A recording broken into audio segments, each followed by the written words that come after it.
खजाने की खोज। एक गांव में एक रामलाल नाम का एक किसान अपनी पत्नी और 4 लड़कों के साथ रहता था।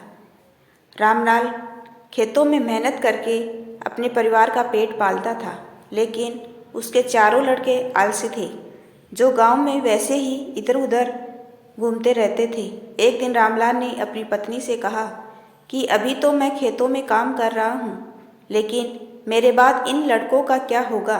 इन्होंने तो कभी मेहनत नहीं करी, ये तो कभी खेत में ही नहीं गए। रामलाल की पत्नी ने कहा कि धीरे धीरे ये काम करने लगेंगे। समय बीतता गया और रामलाल के लड़के कोई काम नहीं करते थे।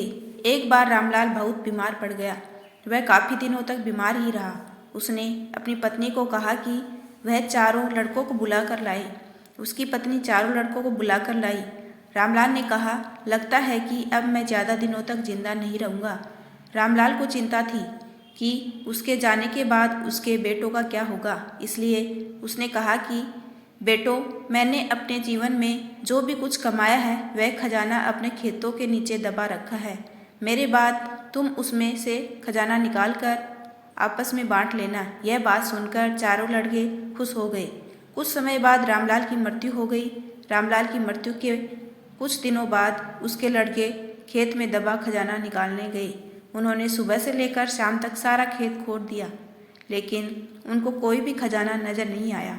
लड़के घर आकर अपनी माँ से बोले, माँ, पिताजी ने हमसे झूठ बोला था, उस खेत में हमें कोई खजाना नहीं मिला। उसकी माँ ने बताया कि तुम्हारे पिताजी ने जीवन में यही घर और खेत ही कमाया है, लेकिन अब तुमने खेत खोद ही दिया है तो उसमें बीज बो दो। इसके बाद लड़कों ने बीज बोए और माँ के कहे अनुसार उसमें पानी देते गए।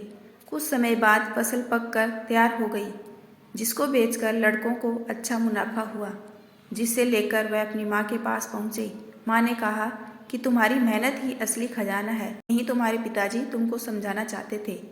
सीख, हमें आलस्य को त्याग कर मेहनत करना चाहिए। मेहनत ही इंसान की असली दौलत है। ऐसे ही स्टोरी सुनने के लिए चैनल को सब्सक्राइब कीजिए। Thanks for watching.